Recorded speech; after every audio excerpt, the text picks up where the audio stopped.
म्हणून माणसानं काय बी बाजूला द्यावून द्यावं, पण वासना बाजूला जाऊ दे. आणि वारकरी संप्रदायाचा नियम आहे, ज्याची वासना बदलली भले भले संपले, भले भले शून्य झाले. आता तर तिला सांगायसारखं राहिलंच नाही. ती मीडियामुळे प्रत्येकाला कोण काय करते, कुठं जाते, कसं राहते, काही ते सांगायची गरज नाही वेगळं. म्हणून रावणाची वासना बदलली, रावणाची वासना बदलली. काय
जादूगार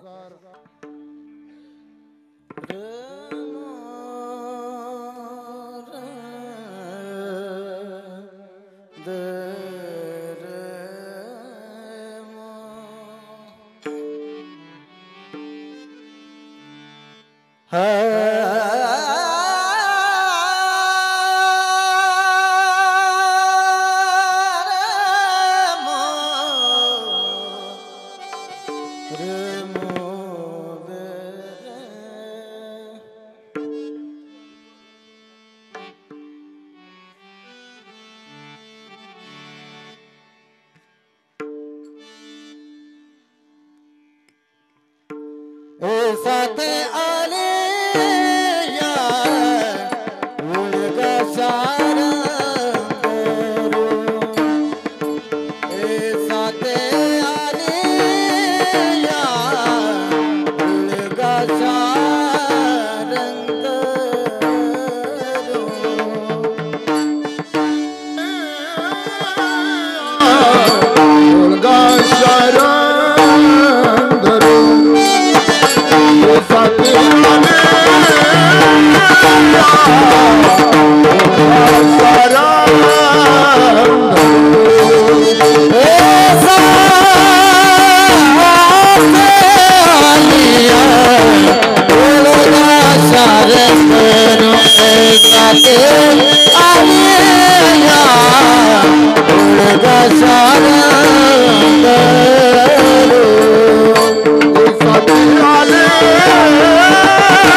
मृग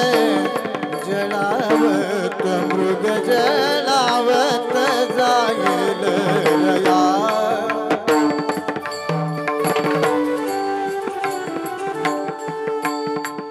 मृग जळावत मृग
सुखाचे समसुख बिगडाची बाहुली अब्राची सावली जाईल रया कौणाचे मायबाप कौणाचे गणगोत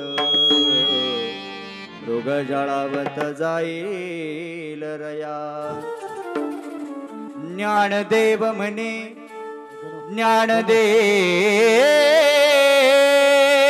म्हणे पाहता पाहिले स्वप्नीचे चेले जाईल रया कोणाचे मायबाप कोणाचे गणगोत मृग जळावत जाईल रया विठ्ठल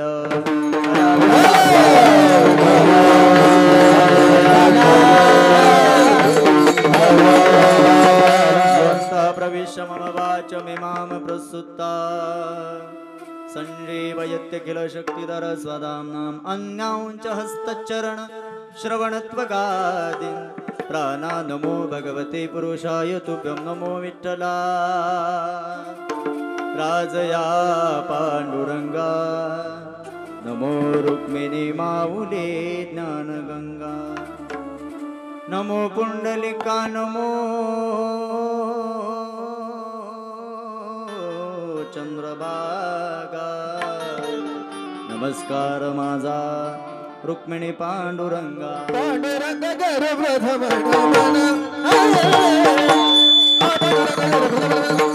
पांडुरंग गर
करू प्रथम नमन दुसरे चरणा संताचे या त्यांच्या कृपादाने कथेचा विस्तारू बाबाजी सद्गुरुदास तुका जयांचे केले स्मरण होय सकल विद्यांचे अधिकरण तेची वंदू श्री चरण श्री गुरूंचे ते नमस्कारुणे आता जयाचा जनी जन्मनामार्थ झाला जयाने सदा वासनामात केला जयाच्या मुखी सर्वदा नाम कीर्ती नमस्कार त्या ब्रह्मचैतन्य मूर्ती जिथे ज्ञान विज्ञान संजीव होते जिथे योग विद्येस सामर्थ्य येते जिथे मानवाला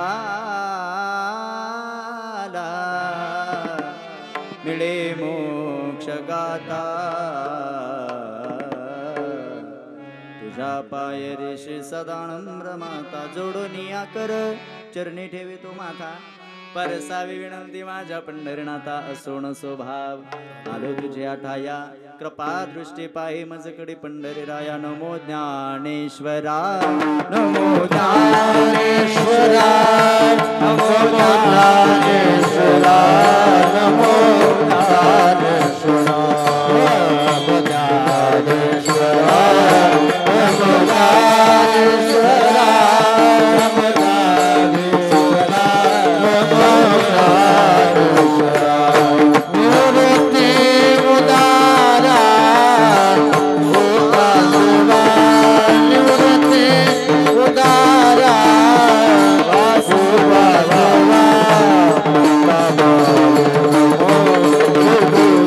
Bye.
नमो ज्ञानेश्वरा निवृत्ती उदारा सोपान देवा ताबाई नमो त्रिभुवन पावनी हातत्रय जननी देवाचे हे आता बंधू रंगभूमिका कीर्तनी उभे होती लोका टाळ मृदंग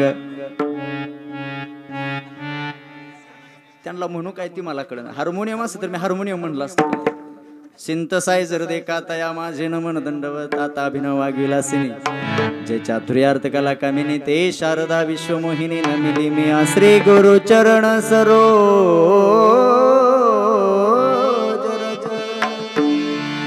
निज मन मुकुर सुधारि बरनो रघुबर बिमल जसु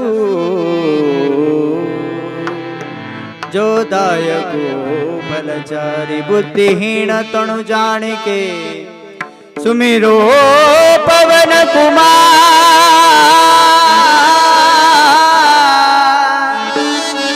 बल बुद्धि विद्या देहो मोहे हरहु कलेश विकार हरहु कलेश विकार ये साथे आलिया ओळंगा सारंग धरू नाही तरी संसार जाईल रया कोणाचे मायबाप कोणाचे गणगोत मृग जळावत जाईल रया प्रस्तुत प्राप्त स्थळी प्राप्त ठिकाणी सुरू असलेला हा एक दिवसीय कीर्तन महोत्सव आहे किम निमित्तानं या समस्त पालवे परिवारानं हे कीर्तन सेवा या ठिकाणी आयोजित केलेली आहे नियोजित केलेली आहे हे बसलेल्यापैकी तुम्हा सर्वांना जरी ज्ञात असलं जरी माहिती असलं तरी सांगणं वक्त्याचं आद्य कर्तव्य नयन आज बरोबर 1 वर्ष पूर्ण झालं म्हणजे गेल्या वर्षी बरोबर आजच्याच दिवशी या समस्त पालवे परिवारातील देवघरामधली आई नावाची समय आज 1 वर्षापूर्वी कायमच्या अनंतामध्ये विलीन झाली कैलासवासी म्हणा वैकुंठवासी म्हणा आदरणीय प्रातस्मरणीय गजराबाई जगन्नाथ पालवे आजींचं असणारे हे प्रथम पुण्यस्मरण आणि त्यांच्या पश्चात त्यांचा संपूर्ण परिवार त्यामध्ये त्यांचे मालक पती आदरणीय श्री जगन्नाथ येदा पालवे बरोबर आहे ना येदा पालवे त्याचबरोबर त्यांची 2 मुलं आहे त्यामध्ये आमचे बापूराव दादा जगन्नाथ पालवे असतील आणि दादासाहेब जगन्नाथ पालवे आणि या संपूर्ण कार्यक्रमाचं ज्यांनी नियोजन आयोजन या ठिकाणी प्रयोजन केलेलं आहे ते याच पालवे परिवारातील असणारे आमचे यशवंत दादा पालवे असतील त्याचबरोबर पांडुरंग दादा पालवे असतील त्याचबरोबर श्रीमान आमचे गणेश दादा पालवे जिल्हा अध्यक्ष भाजपा अहिल्यानगर आणि सुरेशजी पालवे या संपूर्ण पालवे परिवाराच्या नियोजनातून अथक प्रयत्नातून 1 दिवसीय कीर्तन महोत्सव सोहळा या आपल्या आईच्या ऋणातून उतराय होण्यासाठी या परिवारानं केलेला हा छोटासा प्रयत्न आहे मी तर नेहमी कीर्तनामध्ये सांगत असतो गेलेल्या पूर्वजांच्या ऋणातून माणसाला तसं सहजासहजी उतराय होता येत नाही तसं बारकाव्याने विचार केला तर 3 जणांच्या ऋणातून माणसाला उतराय होता येत नाही एक ज्या भगवंतानं हा नरदेह तुम्हा आम्हाला दिला त्या देवाच्या ऋणातून माणसाला काही केल्या उतराय होता येत नाही बसलेला एखादा म्हणेल आम्हाला देवाच्या ऋणातून उतराय व्हायचं महाराज काय करावं लागेल प्रमाणासहित सांगतो ऐका जेने हा जीव दिला दान जेने हा जीव दिला दान तयाचे करीन चिंतन जग जीवन नारायण गायन गुण तयाचे जोया बिवरेच्या तीरी मी जरा सोपं सरळ म्हणतो याच्या पाठीमागं कारण आहे वेळ आपल्यासाठी ना आता इथं सगळे दिग्गज मंडळी उपस्थित आहेत म्हणजे एकाला झाकावून एकाला बाहेर काढावं अशी सगळे दिग्गज मंडळ आहे मला वाटत नाही सगळ्या मृदंगाचार्यावर आज नंबर येईल म्हणून बरं का गणेश दादा तुम्ही म्हणजे तसं निवांतच राहलं तुम्ही नाव लिहिला बसा बरं हा असं ओके जेणे हा भगवंताच्या ऋणातून उतरा व्हायचं झालं तर आपल्याला करावं काय लागेल तर त्या भगवंताचं कदाचित चिंतन केल्यानंतर भगवंताच्या ऋणातून आपल्याला छोटंसं का होईना पण उतराय होता येईल दुसरा मार्ग सांगितला ते म्हणजे संतांच्या ऋणातून माणसाला सहजासहजी उतराय होता येत नाही कदाचित संतांच्या ऋणातून उतराय होता येईल करावं काय लागेल मार्ग दावून गेले आधी दया आणि दे संत दे तेनेची बंधे चालू जाता त्यांच्या मार्गाने जर गेला तर त्यांना समाधान मिळेल आणि त्यांच्या ऋणातून आपल्याला उतरा होता येईल पण तिसरा जे महत्वाचं वाक्य सांगितलं ते म्हणजे जन्मदात्या मायबापाच्या ऋणातून माणसाला काही केल्या उतराय होता येत नाही या तिघांचं वर्णन एकाच प्रमाणात बघायचं झालं तर ठेविता हा पा जीव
तुमच्यासाठी एक वाक्य बोलून जाऊ का? मरोनिया जावे बा तुमच्या पोटा.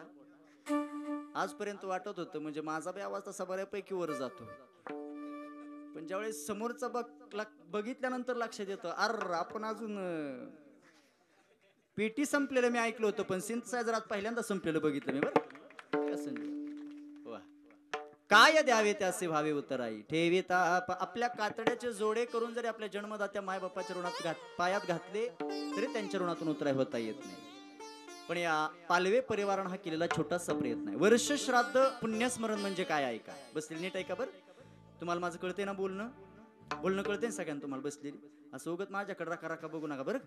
तुमचं माझं काही वैर नाही, बांधाला बांध नाही. तुम्ही म्हणणार एवढी चांगली चांगली कीर्तनकार सोडली, ह्या आमच्या प्रमोद दादाने हे असलं कसलं धरून आणले, कुणाच्या ओळखीचं नाही, बघितलं नाही कधी, काय नाही, परिचय नाही. पण तुम्ही टेन्शन घेऊ नका, तासभर कीर्तन करायचं आपल्याला. फक्त मनाचं कान करून ऐका. काय सांगत होतो कीर्तन ना. बरं झालं मला जाणीव करून दिली. विठाला विठाला वर्ष श्राद्ध पुण्यस्मरण म्हणजे काय ऐका. गेलेल्या पूर्वजांच्या ऋणातून उतराई होण्यासाठी अल्पसहा केलेला प्रयत्न त्याला म्हणायचं असतं वर्ष श्राद्ध. आणि या वर्ष श्राद्धाच्या निमित्तानं पवित्र चिंतनाकरता निवडलेला अभंग वैराग्य मूर्ती, त्याचबरोबर ज्ञानोबराय विश्वमाऊली ज्ञानोबरायांचा फार चरणाचा नाही अवघ्या 4 चरणाचा अभंग चिंतनाला निवडलाय. एका थोरा मोठ्यांच्या मुखातून ऐकलेलं वाक्य माझ्याच कीर्तनामध्ये मला तो अनुभव घडून आला. काटेवाडी गावचे असणारे कन्हेरी मठावरचे मालक असणारे आमचे लक्ष्मण महाराज कोकाटे दादासाहेब काटेवाडीत माझं कीर्तन होतं आणि मला माहितही नाही लक्ष्मण महाराज कीर्तनात म्हणजे येणार आहेत म्हणून. फेटा बांधायला घेतला आणि कोणीतरी सांगितलं लक्ष्मण महाराज आले. आता माझी काय अवस्था झाली असं. मी म्हणलं माझा फेटा काढा त्यांना द्या, त्यांना कीर्तन करू द्या, मी आपलं ऐकतो बसून. ते म्हणले नाही तुम्हीच करा कीर्तन. बाबा पुढे बसले होते. कीर्तन झाल्यानंतर महाराजांनी मी हाच अभंग निवडला होता. येसा ते आलिया ओळंगा सारंग धरू.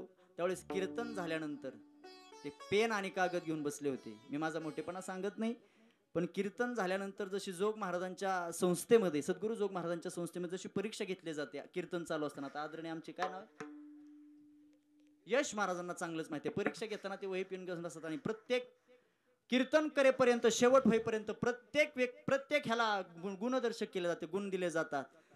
शेवट त्यांनी सांगितलं एक अभंग निवडला त्याच्यासाठी मी फार खुश आहे. का तर त्यांनी सांगितलं विश्वमाऊली ज्ञानोबरायांचा अभंग सकाळच्या कीर्तनाला पवित्र मानला जातो. हे त्यांचं वाक्य आहे. म्हणून पवित्र चिंतना करता निवडलेला अभंग ज्ञानोबरायांचा अभंग चिंतन रूपी सेवेकरता निवडलेला आहे.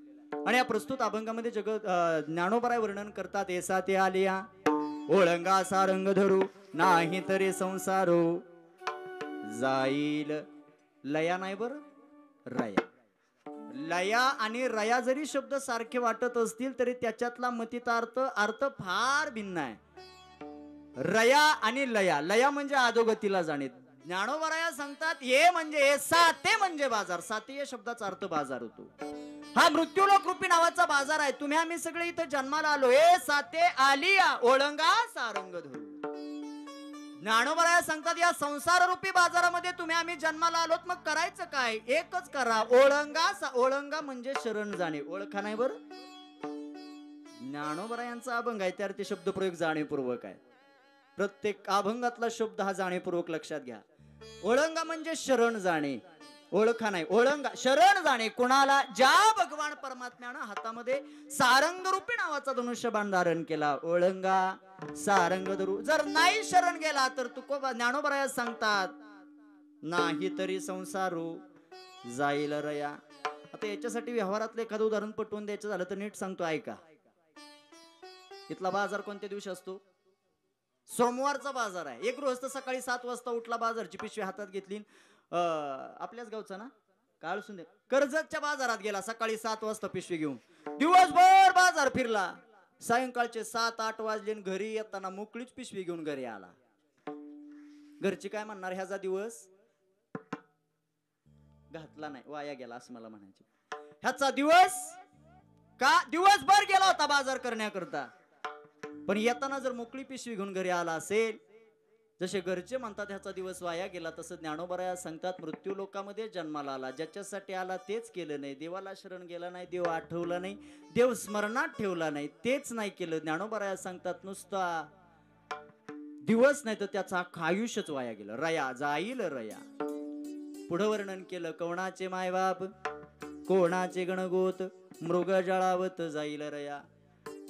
कोणाचे मायबाप कोणाचे गणगोत, याच्यासाठी उदाहरण दृष्टांत दिला. मृगजळासारखी भासणारी आपली मृगजळ नावाचा, मृगजळ हे असं एक प्रकारचं असं आपल्यापर्यंत पोहोचवलं ज्ञानोबरायांनी. मृगजळ म्हणजे काय? मृगजळ नावाची गोष्ट अशी आहे, जसं जसं आपण त्याच्या जवळ जाईल तसं तसं ते, उन्हाळ्याचे दिवस असू द्या, रखरखतो ऊन असू द्या, आणि कुठंतरी असं डांबरी रस्त्यावर चककल्यासारखं दिसतं आपल्याला वाटतं तिथं कुठंतरी पाणी आहे. पण जसं जवळ जाईल तसं आपल्या लक्षात येतं, अरे तिथं पाणी नाही. ते एकतो ते पुढे जातो, काही वेळानंतर ते दिसायचं. मृग म्हणजे हरिण आहे. मृग शब्द हरिण आहे. हरण आपल्याला जसं वाटतं पाणी आहे तसं हरणालाही वाटतं कुठंतरी पाणी आहे. तो एवढं धावतं धावत खरोखर वाहणारा पाण्याचा झरा त्याच्या पायाखालून जातो, तरी त्याच्या लक्षात येत नाही पाणी गेलेलं. एवढा धावतो, शेवटी त्याचा ऊर फुटतो, ते मरण पावतं, पण त्याला पाणी मिळत. नेमकं मृगजळासारखी आपल्या परिवारातली माणसं आपल्यासाठी. कोणाचे मायबाप कोणाचे गणगोत मृगजळावत जाईल रया. आणि अजून संसारातलं सुख वर्णन करत असताना ज्ञानोबा सांगतात, हे संसारातलं सुख हे विषयाचे समसुख, बेगडाची बाहुली. विषयाच्या सुखाप्रमाणे समसुख तेवढ्या पुरतं मिळालेलं म्हणजे सुख पाहता जवा पाडी, दुःख पर्वता एवढी. मग सुख जेवढं संसारात ज्या सुखाची अपेक्षा करतो ते सुख जवसा एवढा आहे, दुःख मात्र पर्वत एवढा आहे. मी तर थोडं उलटच सांगणार बघताय. संसारात मला सांगताय घ्यायला, संसारात सुखाचा विचार केला तर जवसा, मी तर थोडा उलट, संसार तसा सुखाचाच आहे पण त्याला दुःखाचा केला आपण. का? कधी संसार दुःखाचा होतो? संसारामध्ये नसलेल्या गोष्टीची नाहक अपेक्षा केली की संसार आपल्याला दुःख देतो, परिणाम आपल्याला दुःख भोगावं लागतं. ज्ञानोबा सांगतात, विषयाच्या सुखा एवढं सुख संसारामध्ये, विषयाचे समसुख बेगडाची बाहुली. जर जुने जाणकार मंडळी कीर्तनात बसलेत, मला फक्त एक प्रामाणिक उत्तर द्या, बेगडाच्या बाहुलीचं आयुष्य किती दिवसाचं? हा, लय नाही, कोणतरी म्हणलं कळ मरूस तर, बरोबर. बेगडाच्या बाहुलीचं आयुष्य जास्त काळाचं नाही, 2 ते 2.5 दिवसाचं बेगडाच्या बाहुलीचं आयुष्य. 2.5 दिवसामध्ये ती बाहुली नष्ट होते. तसं संसारात मिळालेलं सुख हे बेगडाच्या बाहुलीप्रमाणे, विषयाचे समसुख बेगडाची बाहुली. अजून कशी आहे? आब्राची सावली जाईल रया. आब्र म्हणजे ढग, ढगाची पडलेली सावली किती दिवस टिकेल? एक शेतकरी आपल्या शेतातून घरी निघाला होता, रखरखतो ऊन होतं, कुठंतरी त्याला ढगाची पडलेली सावली दिसली आणि त्याला वाटलं बरं झालं सावली पडली, आता 1-2 तास इथंच झोप घेऊ. होईल का? ढगाची पडलेली सावली चिरकाल टिकणारी अब्राची सावली जाईल रया. कोणाचे मायबाप कोणाचे गणगोत मृगजळावत जाईल रया. आणि अजून आपल्याला पटवून देण्यासाठी ज्ञानोबा अजून एक दृष्टांत देतात. ज्ञानदेव म्हणे, पाहता पाहिले स्वप्नीचे चेले जाईल रया. ज्ञानोबा म्हणतात, स्वप्नात जे आपण झोपल्यानंतर जे आपल्याला स्वप्न पडतं, स्वप्नात बघितलेले आपण जे आपल्या आयुष्यातली जी पुढची कर्तव्य आहेत ती जशी सातत्यात कधी उतरत नाही. आता आपली जुनी म्हण आहे, पहाट पडलेलं स्वप्न हा मंडपात बसल्यापैकी मला नाही वाटत कुणाच झाला असेल म्हणून, नाही हो, ते आपली भूमिका आहे, भावना आहे आपली. पण पहाटेचं पडलेलं स्वप्न ज्या अर्थी सत्यात उतरत नाही. ज्ञानोबा सांगतात, संसारात बघितलेलं सुख हे पडलेल्या स्वप्नाप्रमाणे आहे. ज्ञानदेव म्हणे, पाहता पाहिले आणि स्वप्नीचे चेले जाईल रया. कोणाचे मायबाप कोणाचे गणगोत मृगजळावत जाईल रया. विठ्ठल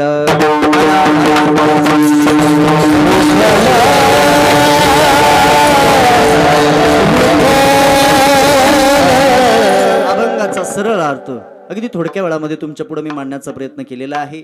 उरलेल्या 1 तासामध्ये आपल्याला अभंगाचं निरूपण करायचं आणि बरोबर 12:15 ते 12:30च्या दरम्यान आपल्याला या ठिकाणी आदरणीय आईंच्या चरणावरती पुष्पांजली समर्पण करायची. गोड असं वातावरण आमच्या आदरणीय प्रमोद दादा यांनी फार सुंदर नियोजन केलेलं आहे. म्हणजे तसं बघायला गेलं तर वर्षश्राद्धाच्या कीर्तनाला एक बुवा मिळणं आता लय मुश्किल व्हायला लागलं, एक महाराज मिळणं मुश्किल व्हायला लागलं. त्यांनी खरं सांगू का तुम्हाला, त्यांनी माझी आज परीक्षा घेतली, खरंच परीक्षा घेतली. दिग्गज मंडळ या ठिकाणी उपस्थित आहे, पण त्यांनी ठरवलंच होतं हे जी कशी का होईना, पण हा तुम्ही म्हणला ते बरं झालं बाबा. ज्यावेळेस त्यांनी तारखेसाठी फोन केला होता त्यावेळेस त्यांनी सांगितलं होतं, अहो म्हणलं तुमच्या भागात एवढी रत्न आहेत तरी पण ते म्हणले त्या सगळ्यांनी सुचवलंय तुमचं नाव. म्हणजे विकासदादाचंही नाव सांगितलं, आदरणीय हनुमंत महाराजांचंही नाव सांगितलं. त्यांनी सांगितलं असू द्या, आपलंच आहे. मी सांगू का तुम्हाला, आपलंच आपल्याला मोठं केलं पाहिजे बरं. दुसरे आपल्याला मोठी म्हणणार नाही, नाही तर काय कायचं बरं असतो. हे गायक फिरत होता आणि ह्याचं काय खरं आहे, ह्याला कटो बोलायचं आमच्यातली म्हणतात मला अजून सुद्धा बरं. माझं सांगायला उभा राहिलो नाही, पण जाऊ द्या. ऐका, असो, ह्या सगळ्यांच्या मनाचा मोठेपणा आदरणीय प्रमोददादांच्या मनाचा मोठेपणा आहे आणि तुमच्या सर्वांच्या पुढं कीर्तन करण्याचा योग त्यांच्यामुळे मला प्राप्त झाला. तुमच्यासारख्या थोरा मोठ्यांचं झालेलं हे दर्शन आहे. पंढरीश पांडुरंग परमात्म्याच्या चरणाची सेवा करण्याची संधी माझ्या जीवनामध्ये या पालवी परिवारामध्ये प्राप्त झाली. भाग्य असेल त्या आईच, जी आई या परिवाराला सोडून गेली. एक सांगू का, सौभाग्यवती स्त्रिया कीर्तनात बसली.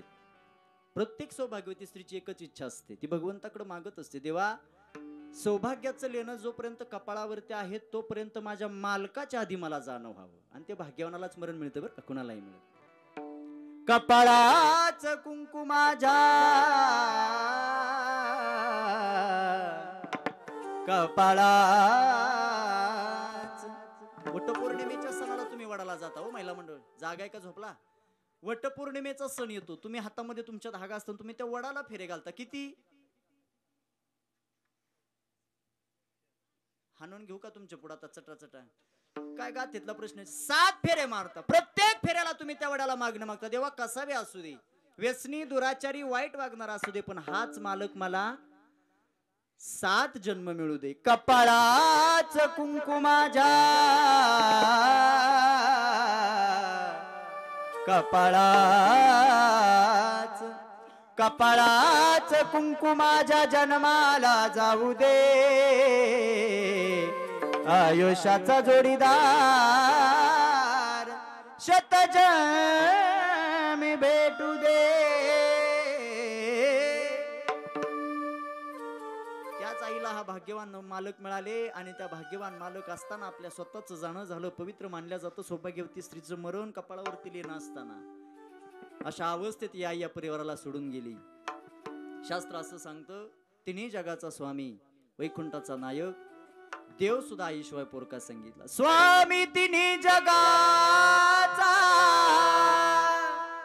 वेगळा आवाज माझा काय होते ते बघा. आई विना भिकारी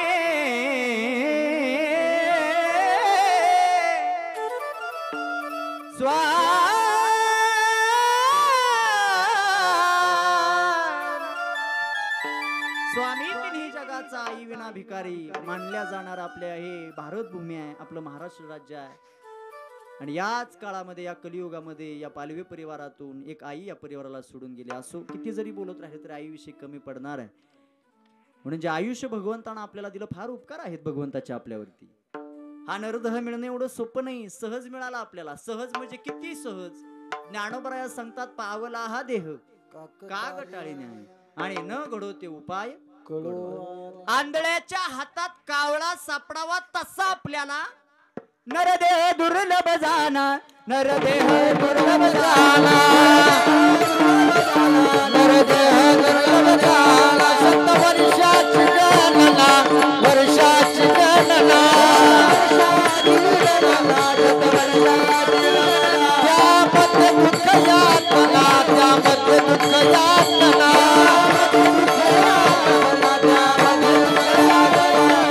आठवा मधुसूदना, आठवा मधुसूदना,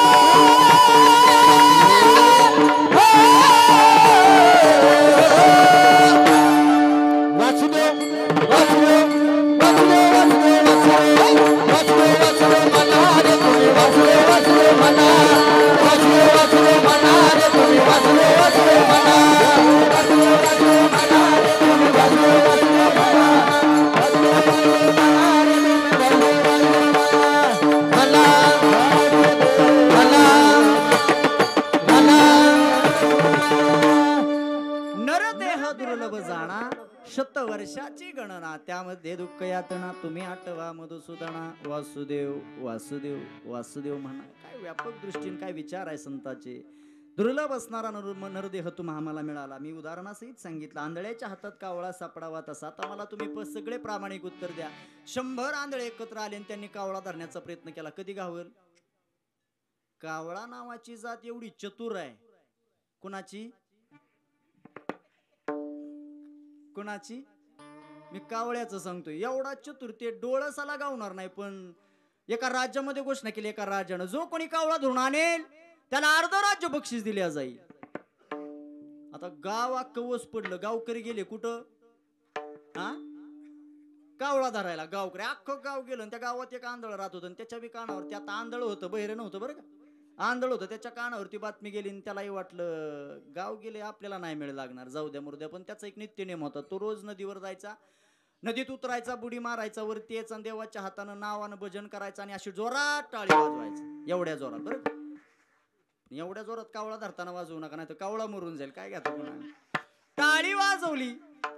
त्याचा तो नित्यक्रम आला. नदीवरती नदीत उतरला, बुडी मारली, वरती आला, पुंडलिक वर्देचा गजर केला ना, अशी जोरात त्यानं जशी टाळी वाजवायला गेला तसा टाळीत हा कावळा गावला. कोणाच्या? हा, हे ध्यानात ठेवा, आंधळ्याच्या. आंधळ्याच्या हातात कावळा सापडला. पण मी मगाशी सांगितलं ते आंधळ होतं, बहिरं नव्हतं. आवाज जसा सापडला तसं वरडायला सुरुवात केली आणि त्याच्या लक्षात आलं, अरे बहुतेक त्यानं गप राजापर्यंत जायला पाहिजे होतं की नाही तर कावळा घेऊन. पण आशा एवढी वाईट असते विकास महाराज. माणसाला असं वाटतं अजून मिळाल, अजून मिळाल, अजून मिळाल. मिळायच्या नादात ह्याचा कधी सर्वनाश होतो काहीच कळत नाही. आशा फार वाईट आहे बरं का माणसाची. आशा अजून अजून अजून मिळालं पाहिजे ही आशा आहे माणसाची. त्याला वाटलं बहुतेक एक कावळा नेल्यावर अर्ध राज्य आहे आणि 2 नेल्यावर हा अख्खं राज्य राजाच्या गादीवर आपणच बसणार बाबा. त्याला त्याचा आनंद झाला आणि त्याला एकच त्याचं गणित पक्क झालं. कावळा पकडणं लय सोपं आहे. नदीत उतरायचं, बुडी मारायची, वरती यायचं, देवाच्या हातानं गजर केला आणि टाळी वाजवली की कावळा. त्यानं पुन्हा प्रयत्न करायला गेला. ते नदीत उतरलं, हातातला कावळा बाजूला धरला आणि ते नदीत उतरलं, बुडी मारली, वरती आला आणि जसं देवाचं नाव घेतलं, जशी टाळी वाजवायला गेला तसा टाळीत गावला का गेला? लगेच निघून गेला. आपल्याला आंधळ्यानं न प्रयत्न करता सुद्धा त्याला कावळा पहिल्यांदा सापडला. तसा हा नरदेह सुद्धा आपल्याला मिळाला. मग या नरदेहाचं सोनं करणं हे आपलं कर्तव्य आहे. काय केल्यानं होईल? एकच करा, संतांनी दिलेल्या वचनाप्रमाणे चाला आणि भगवंताचं चिंतन स्मरण आयुष्यभर मुखामध्ये ठेवा. अहो आपण संसार करतो काय नवलाय. आपल्यापेक्षा अतिशय सुंदर संसार पशु पक्षी करतात.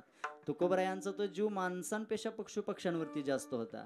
वृक्षवेली म्हणून म्हणतात, वृक्षवल्ली आम्हा सोय रे वनचरे, वृक्षवल्ली आम्हा सोय रे वनचरे, पक्षी हे सुस्वरे आळवे ते, वृक्षवल्ली आम्हा सोय रे वनचरे, वृक्षवल्ली आम्हा सोय रे वनचरे.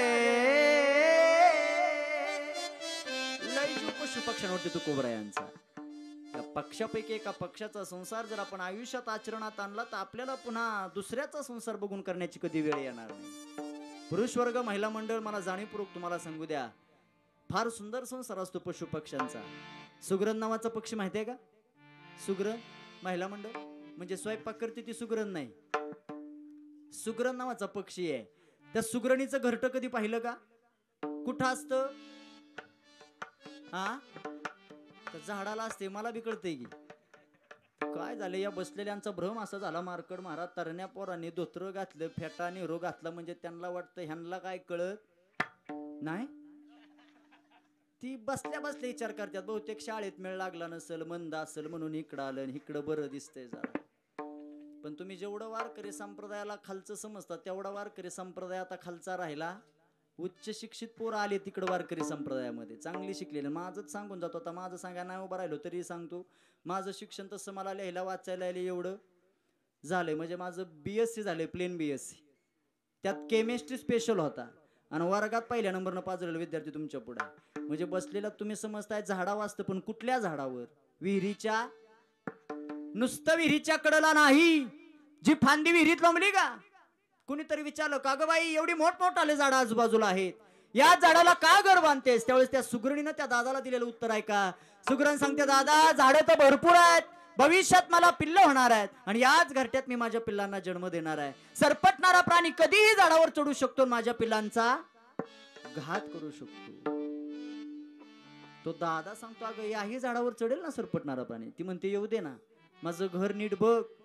तुम्ही सुद्धा जाणीवपूर्वक, घर सुगरणीचं असं 1.5 फूट लांब असतं, ते असं टांगलेलं असतं. त्या सुगरणीच्या घरट्यात आत प्रवेश करायचं म्हटलं तरी खालून वर जावं लागतं. सुगरण सांगते येऊ दे त्याला, यदा कदाचित आला तर त्याला आधी खाली यावं लागेल, पुन्हा वरती यावं लागेल. वरती येत असताना वरचा शेपूट सुटणार आणि तो सरपटणारा प्राणी. कुणाचं डोकं आहे?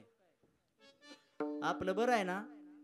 अय गडी, काय कायच तर अख्खं आयुष्य गेलं एक घर बांध. हिकडलं बी ताडपाड, तिकडं बा, हिकडला गोटा उचल नी राणा, राणा चोरी झाली आलाच गावात, गावात हानाहानी झाली चाललाच कर्जतला राहिला का. हाणून घेता का आपल्या पुढे आणि मग मारताना म्हणतो ल्या का एक घर कसं होईल. आयुष्य गेलं काय कायचं. पण सुगरण नावाचा पक्षी आपल्या पिलांचं संगोपन करण्याकरता आयुष्य खर्च केलं, एकच घर बांधलं. त्या सुगरणीच्या घरट्याला खोपा म्हणतात.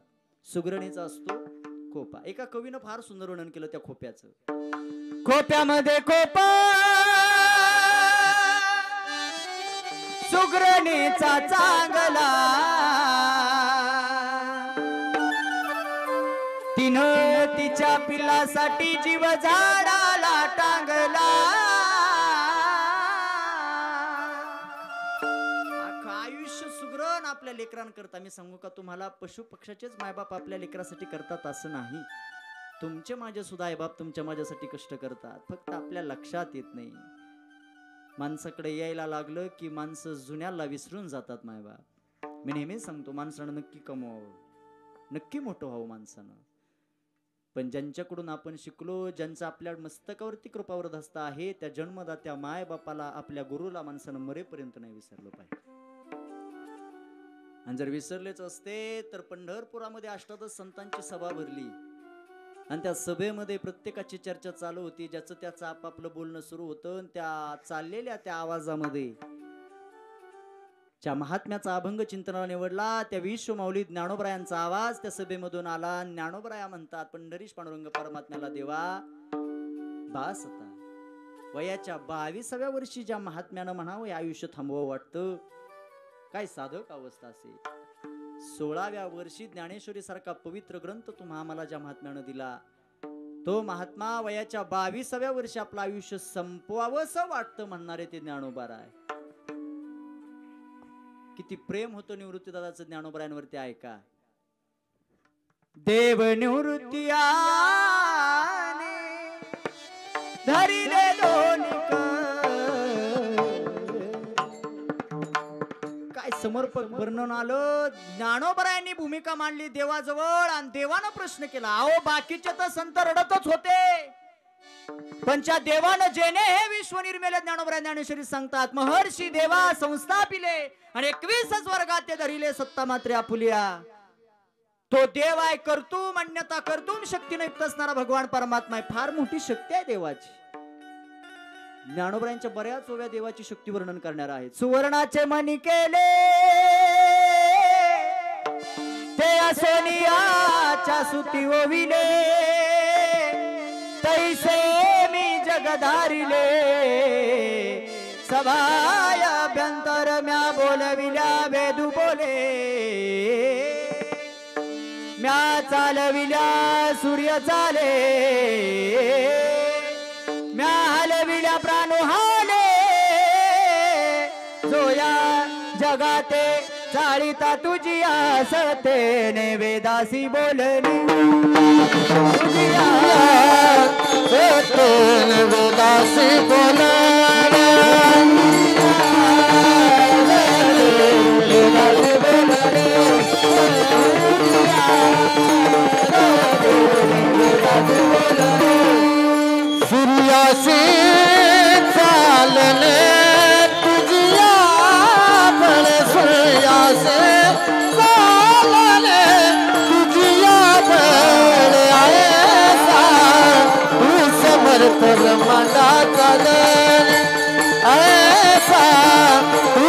भारत ब्रह्मांडाचा गणे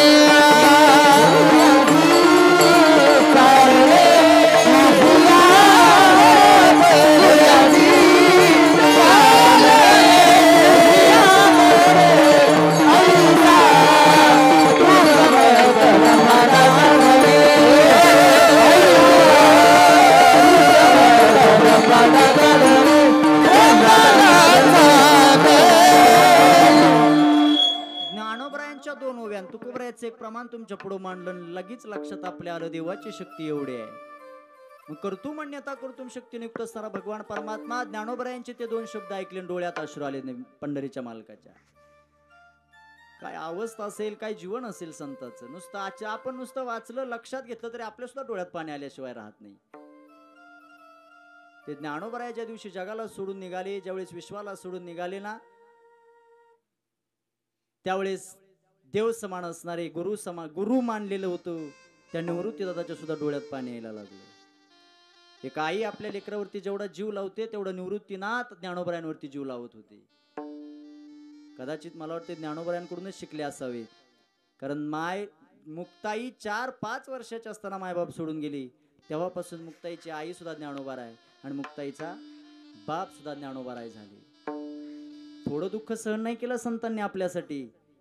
त्यांनी म्हणावं जगाच्या कल्याणा, त्यांनी म्हणावं संसाराच्या नावे, त्यांनी म्हणावं जाळोनी संसार. आपण नाही, आपण एकच म्हणावं, आपण म्हणावं संसाराचा धंदा.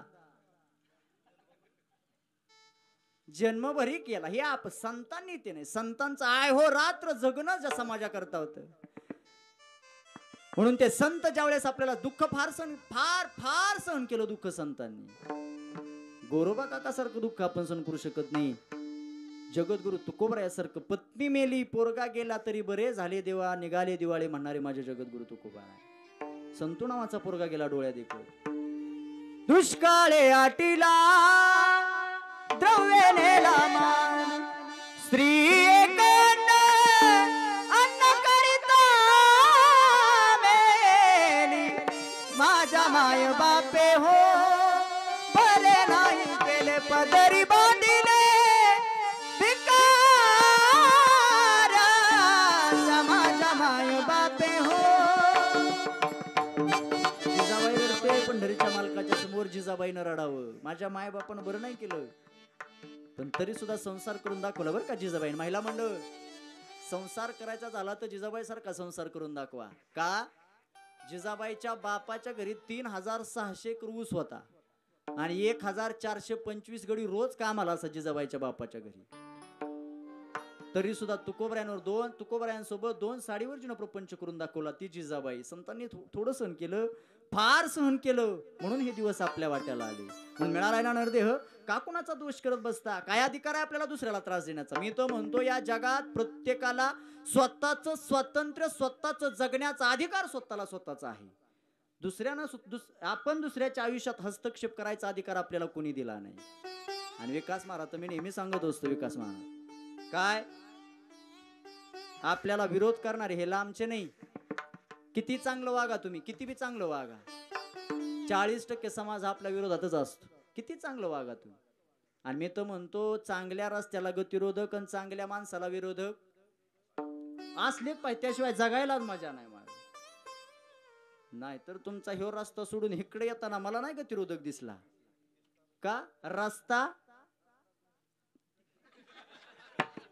ही पटलं गाड्या, गतिरोधकचा विषयच येत नाही. रस्ताच त्या योग्यतेचा आहे, गतिरोधक नाही बघायला मिळणार. तसं चांगल्या माणसाला विरोधक असतात आणि जवळचीच विरोध करतात, हेही लक्षात ठेवा. म्हणून चांगलं आयुष्य जगून घ्या. मी तर म्हणतो दुःखाशिवाय माणसाला आयुष्याची किंमतच कळत नाही. ज्याच्या जीवनात रोज संघर्ष आहे, ज्याला रोज नवीन संकटाशी सामना करावा लागतो, ज्याच्या जीवनात रोज नवीन विरोधक उभा राहतो, त्यानं समजायचं आपला जीवनातला रस्ता योग्य दिशेने निघाला बाबा. ज्याच्या जीवनात संघर्ष नाही, ज्याच्या जीवनात त्रास नाही, संकट नाही, विरोधक नाही, त्यानं उद्या रस्ता बदला. कारण संघर्षाशिवाय माणसाला आयुष्याची किंमत कळत. परवा दिवशीच्या कीर्तनात, माझ्या कीर्तनात घडलेला प्रसंग, हेच वाक्य सांगत होतो. त्यांना सांगत होतो की दुःखाशिवाय संसाराला किंमत नाही. ते एक म्हातारं उठलं, मला चालू कीर्तनात म्हटलं महाराज हे उलट सांगायला आम्ही तुम्हाला बोलवले का इथं? दुःखाशिवाय संसार नाही ना असं. मी म्हणलं बाबा पटवून देऊ का तुम्हाला, खरंच दुःखाशिवाय किंमत नाही आपल्याला. त्याला सांगितलं दवाखान्यात गेला का, गेलो म्हटला. मग म्हटलं व्हेंटिलेटरवरचं पेशंट बघितलं का, बघितलं. आयसीयूच्या रूम मध्ये गेला का, गेलो. त्या बेडच्या उजव्या किंवा डाव्या कोपऱ्यात मी त्याला सांगितलं एक मशीन असते छोटीशी, वरती अशी मशीन असते. ती मशीन फार काय दर्शवत नाही, पण त्या मशीन मधून 2 रेषा जातात, एक सरळ जाते आणि एक अशी वर खाली होत शेवटापर्यंत जाते. बसलेले जोपर्यंत ती वर खाली होणारी रेषा शेवटापर्यंत जाते तोपर्यंत डॉक्टर सुद्धा म्हणतात ह्याच्यात अजून राम आहे, देव आहे. एकदा तीच वर खाली होणारी रेषा सरळ झाली की डॉक्टर सुद्धा म्हणतात ह्याला उचला न्या. कुठं? कीर्तनाकडं नाही, त्याचं आता कुठंच काम राहिलं नाही. वर खाली होणारी रेषा म्हणजे आपल्या जीवनातली संकट आहेत. जोपर्यंत चालू आहे तोपर्यंत आयुष्याला किंमत आहे. बंद पडली की समजायचं हे आयुष्य शून्य झालं. नाहीतर ज्ञानोबरायालाही त्रास झाला, जगद्गुरु तुकोबरायांनाही त्रास झाला, छत्रपती शिवरायांना त्रास झाला, संभाजीराजांना त्रास झाला नाही का त्रास, पण आयुष्य जगत राहिले. संतांकडनं हेच शिकण्यासारखं आहे. म्हणून दिलेलं आयुष्य चांगलं जगण्याचा प्रयत्न करा. काय आपल्या हातात नाही, फक्त एक गोष्ट आपल्या हातात आहे, ते म्हणजे कर्म कसं करावं हे फक्त आपल्या हातात आहे. मी तर नेहमी सांगत असतो संगत कुणाचीही करा पण कर्म चांगलं करायला माणसानं विसरायचं नाही. रामायणामध्ये फार सुंदर प्रसंग घडला. काय सांगता आपल्याला रामायण ऐका. सीताई साहेबाचा स्वयंवर आखला. सीताई साहेबाचा स्वयंवर म्हणजे लग्न, स्वयंवर सीताई. आणि पूर्वी एखाद्या राजकन्याचा विवाह करायचं म्हटलं की काहीतरी पण असायचा. काय पण होता? पुढे शिवधनुष्य ठेवला होता. जो कोणी तो शिवधनुष्य उचलेल छातीपर्यंत आणेल, भात्यातला बाण काढून शिवधनुष्याला लावेल, त्याच्या गळ्यात वरमाला घालायची. कुणी? सीताई साहेबांना. बघता बघता अनेक राज्यांपर्यंत ही बातमी पोचली. अनेक राज्य गोळा झाले. जवळजवळ 4000 राज्य जमा झाले त्या स्वयंवरामध्ये. आता ज्यांचं झालं होतं ना ते बी निघाले तिकडे. कोणतरी विचारला तुझं झालंय, तू कुठं निघाला, तुला 2 पोरं. तो म्हणतो उचलाय नाही चाललो. मग हीच मला ऐकायचं होतं बाबा. कुणाचं कसं होतंय बघायला निघाल. आणि सध्या माणसाच्या नजरा तिकडच लय आहे. स्वतःच्यात किती बी हानाहानी होऊ द्या, ते स्वतःच नाही बघत, दुसऱ्याच्यात वाईच कुरभरी होऊ द्या, ते चाललाच बिथाडाला कान लावाय दुसऱ्याच्या. ते म्हणले उचलाय नाही बघायला निघालो. आणि स्वयंवराचा पण असा तर नाही की ज्यांचं झालंय त्यांनी येऊ नका, आम्ही प्रयत्न करणार. 4000 राजे एक जण पुढे यायला लागला आणि तो स्वयंवरातला तो शिवधनुष्य उचलण्याचा प्रयत्न केला. इंचभर सुद्धा शिवधनुष्य आला नाही. सगळ्याचा नंबर संपला आणि मग नंबर आला कुणावर? लंकेचा राजा रावणावर नंबर आला. आणि रावण पुढे आला. आणि रावणाला तसा गर्व होता बघ. आणि मी तर म्हणतो संजू बाबा रावणाला गर्व झालाच पाहिजे. का होऊ नये? ज्याची 7 कोटी घरं सोन्याची होती, नुसता धनवान नव्हता रावण, ऐश्वर्य संपन्न रावण होता. आता ऐश्वर्य म्हणजे संपत्तीत मोजायचं नाही. ऐश्वर्य वेगळं, संपत्ती वेगळी. ऐश्वर्य किती? 80,000 बायकाचा मालक, 1,00,000 मुलं आणि 1,25,000. मला वाटतं रावण आताच्या काळात पाहिजे होता. ह्याच्या घरात मत मागाय नको, त्याच्या दारात मत माग, घरच्याच मतावगडी निवडून आला. एवढी मोठी पिलावळ त्याची. हे ऐश्वर्य आहे. नुसत्या 80,000 बायका म्हणायला नाही, मंदोदरी सारखी सुंदर बायको रावणाची होती. मंदोदरी या शब्दाचा व्याकरण दृष्ट्या मराठी भाषेमध्ये जर विचार केला आणि मंदोदरी शब्दाचा जर संधी विग्रह केला तर मंद अधिक उदरी. आणि सौंदर्याचं एक लक्षण आहे मंद उदर, म्हणजे पोट लहान असणं सुद्धा सौंदर्याचं एक लक्षण आहे. रामायण खूप काही शिकवून जातं आपल्याला. रामायण आपल्याला इंद्रिय ताब्यात ठेवायला शिकवतं रामायण आपल्याला. नाही तर रावण तसा सहजासहजी संपणारातला नव्हताच. पण ज्या वेळेस रावणाला बाण लागला प्रभू रामाचा आणि रावण ज्यावेळेस धारातीर्थ पडला त्यावेळेस रावणाची पत्नी मंदोदरी रावणाच्या जवळ आली. रावणाचं डोकं मंदोदरीच्या मांडीवर आहे आणि मंदोदरी सांगते आपल्या मालकाला, मालक सगळं काय होतं आपल्याकडं, ऐश्वर्य होतं, धन दौलत, 80,000 बायका, माझ्यासारखी पत्नी तुम्हाला मिळाली. मालक तसा बारकावणे विचार केला तर सीतेपेक्षा सुद्धा सुंदर कोण सांगते? कोण सांगते? मंदोदरी सांगते मी सीतेपेक्षा सुंदर आहे. पण तरी सुद्धा तुम्ही सीतेची अपेक्षा केली. वासना नावाचं इंद्रिय तुमच्यातून बाजूला गेलं.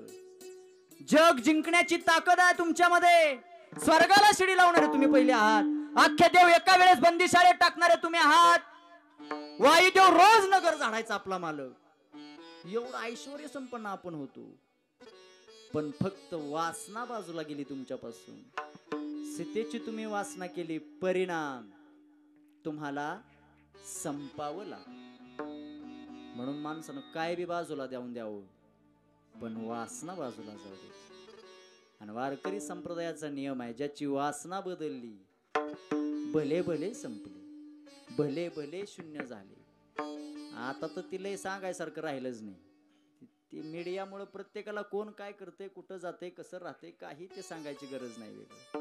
म्हणून रावणाची वासना बदलली, रावणाची वासना बदलली. काय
वासनेच्या संगे नको जाऊ म्हणा पाहत्या रावणा.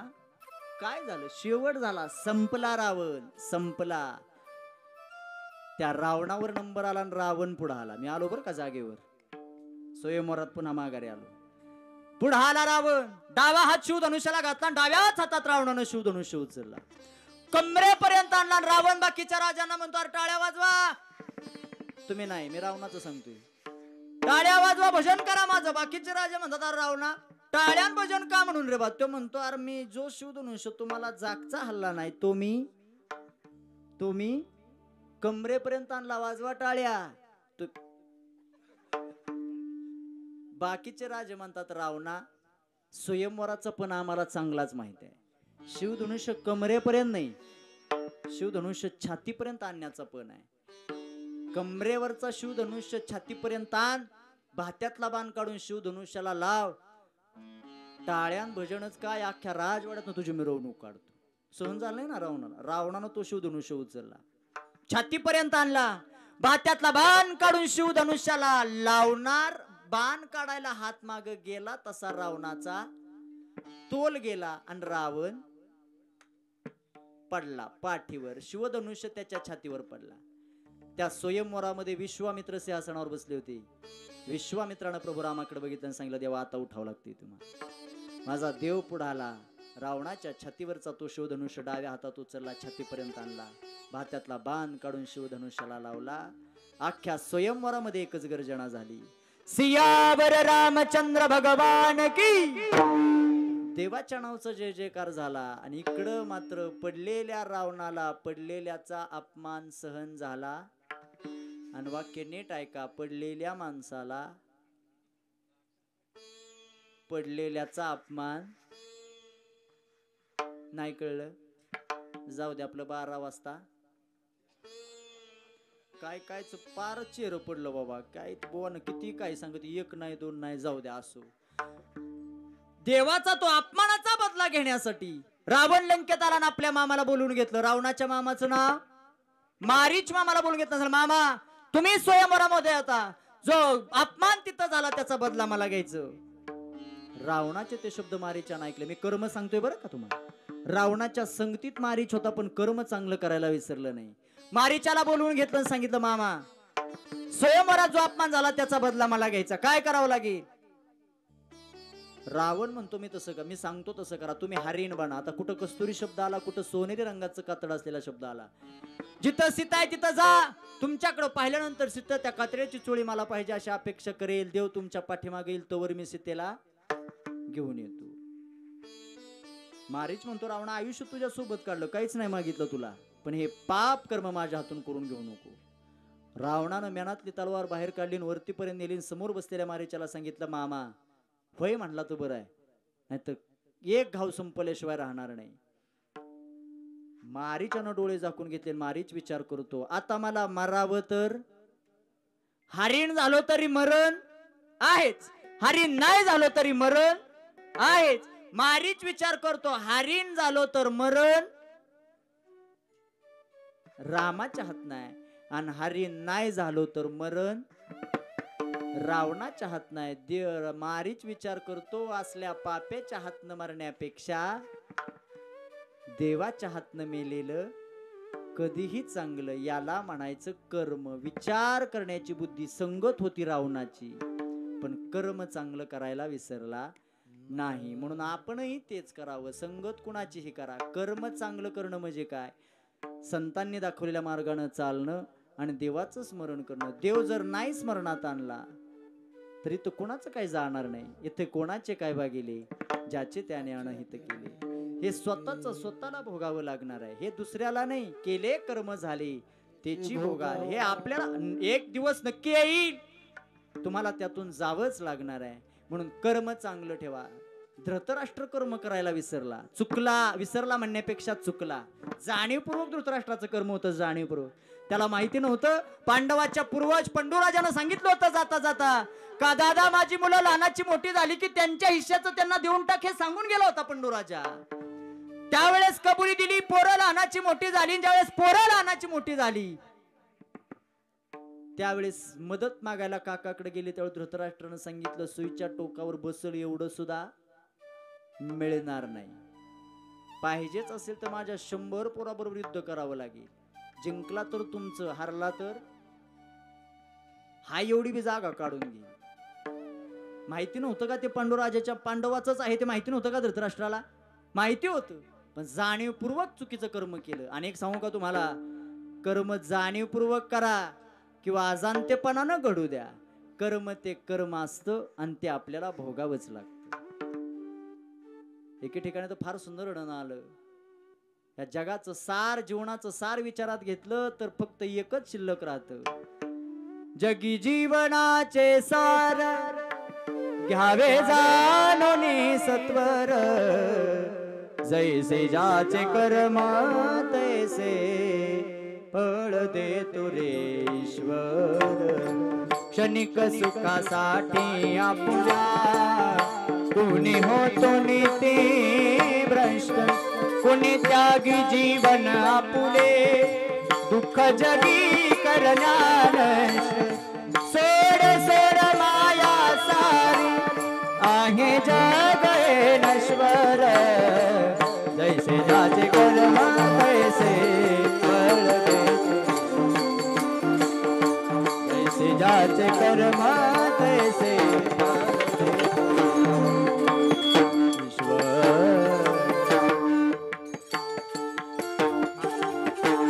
याच प्रमाणात यादी सुद्धा सांगितली. कुणी असा ज्ञानी असो की अज्ञानी, जग एक आहे जाण, मृत्यूला ना चुकवी कोणी, जातो तयाला जो शरण.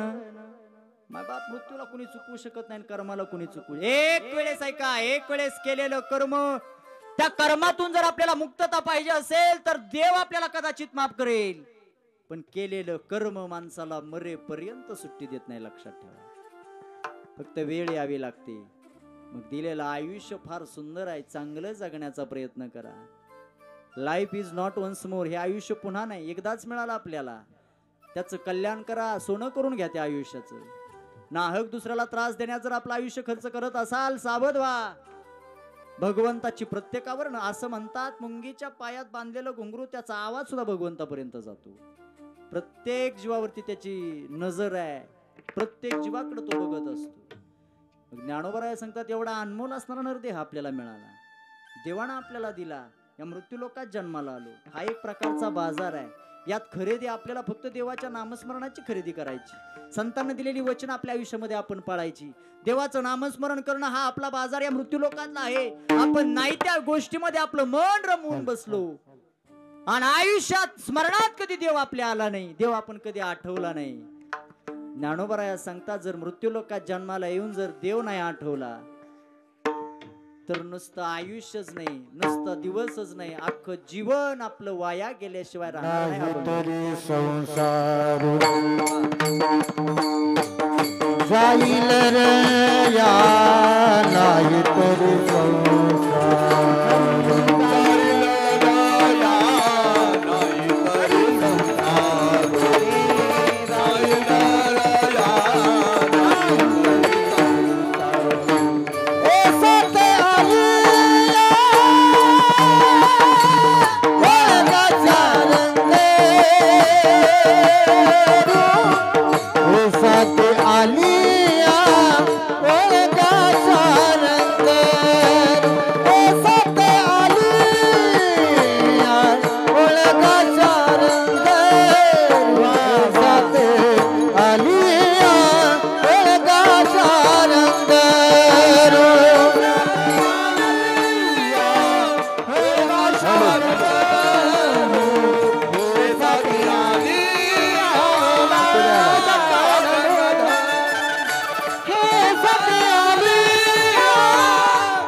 तुमचा दोष नाही. तुम्हाला वाटते बहुतेक पैशावालेले आहेत, ह्यांचं वरडायचं काम आहे. ते लय विचित्र माणसं असतात. किती आता काय सुंदर चाल गायली महाराज. वा, द्यावेत तेवढे धन्यवाद. थोडे एसा ते आलिया ओळंगाचा रंग धरू, नाही तरी संसार जाईल रया. कोणाचे मायबाप कोणाचे गणगोत, मृगजळावत जाईल रया. आता जरा ज्ञानोबरायांना थोडासा प्रश्न करावासा वाटतो. ज्ञानोबराय दुसऱ्या चरणामध्ये म्हणतात कोणाचे मायबाप आणि कोणाचे, काय काय ठिकाणी तुकोबराय म्हणतात लेकुराचे हित आहे माऊलीची किंवा मातेची या चित्ती अवघी बाळकाची, जिचे पिढे बाळ प्राण तिचा विक. बापाचं वर्णन करताना म्हणतात बाप करी जोडी लेकुराची ओढी. आणि आजच्या तर अभंगामध्ये ज्ञानोबराया म्हणतात कोणाचे मायबाप आणि कोणाचे गुण. पण थोडा विरुद्ध दिशेने जर विचार केला तर कोणते आई बाप हाही प्रश्न पडू शकतो. मग बाप हिरण्यकश्यप सारखा आणि आई, अय आई अन्नो, आई कैकई सारखी का? बर असू. आता पुढे आपल्याकडे वेळ सारा कमी आहे त्यामुळे पुढचं जास्त वाढवत नाही. पण हिरण्यकश्यप सारखा बा, कैकई सारखी आई कशी का असना बिचारी, पण जिनं 14 वर्षाचा वनवास ज्यार्थी देवाला प्रभू रामाला लाभून दिला, ती कैकई सारखी आई म्हणून तशी आई कुणा विठाल विठाल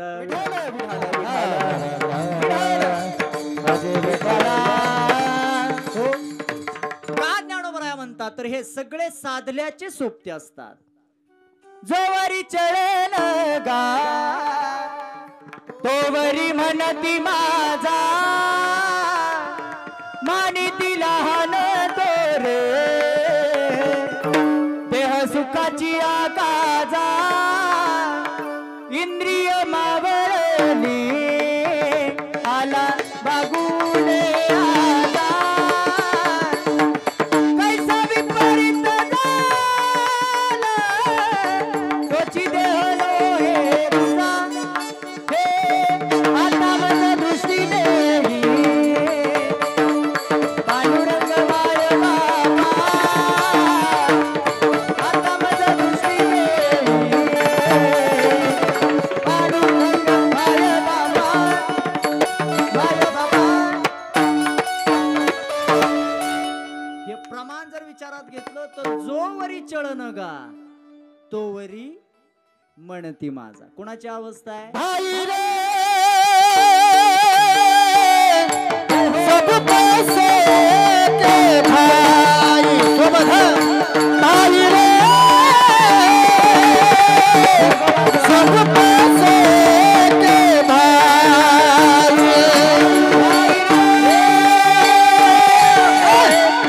सब पैसे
के भाई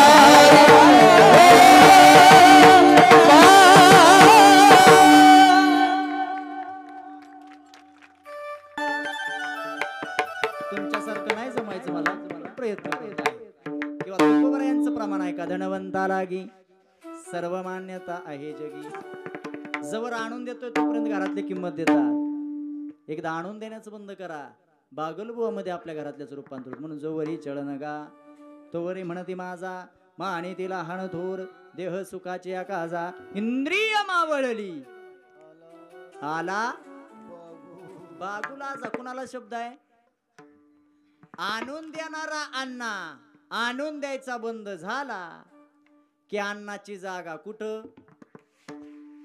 हा गोट्यात. आय आय इकडे बी अण्णाला गोटाच आहे वाट.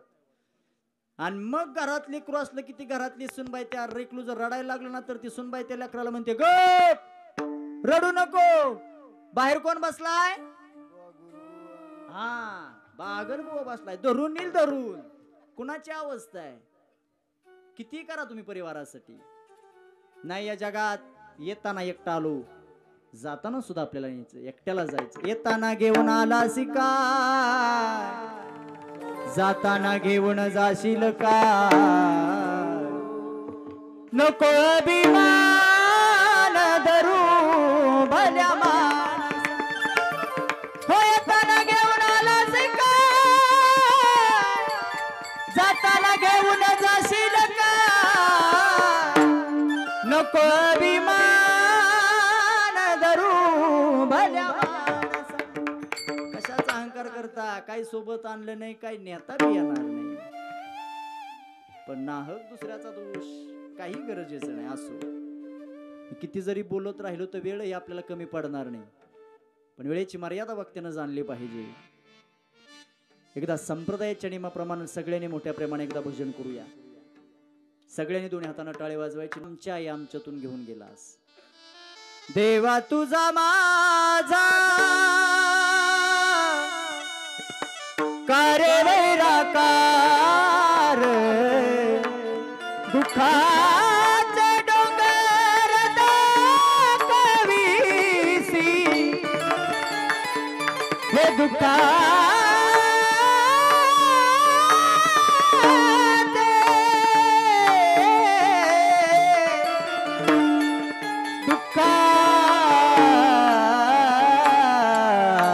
दुःखाचे बळे बांधणिया देशी काळा हाती देवा हे भगवंता आमची आई आमच्यातून जावीशी आम्हाला कधी वाटलं नाही देवा आमची इच्छा नसताना सुद्धा तू आमची आई आमच्यातून घेऊन गेलास लक्षात ठेवा इथं बसलेले बरीच मुलं अशी आहेत ज्याची आई त्याला ऐन तरुणामध्ये सोडून गेली मी नेहमी सांगत असतो तीन दुःख कधीच कुणाच्या वाट्याला येऊ नाही तीन दुःख एक लेकरू लहान असताना त्या लेकराची आई कधी मरू नये तरणात आठा कधी कुणाचा पोरगा मरू नये आणि म्हातारपणात कधी कुणाची पत्नी किंवा कधी कुणाचे मालक मरू नये फार भयान दुःख असतं आई बाप आपल्या त्या स्वतःच्या वाट्याला आले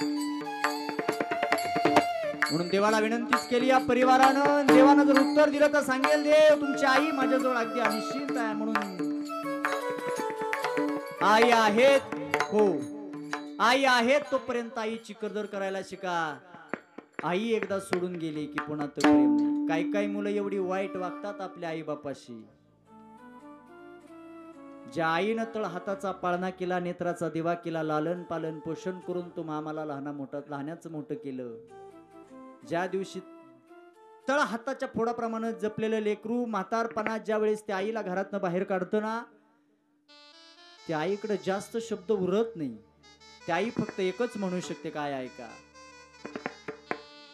हो मी तुझ्यासाठी जीवन जाळिले रे बाळा तूने नाही पाणी पाजिले मेल्यावरती रडत कशाला उगीच ताण नको देऊ कशाला नको देखावा दाऊ जगाला मोडला नाही कधी रुपया दुधाला मी तुला पाहून प्राण सोडिले रे बाळा तुने नाही पाणी पाजले मी तुझ्यासाठी जीवन जाळले रे बाळा तुने नाही पाणी पाजले तुने नाही पाणी पाजले तुने नाही पाणी पाजले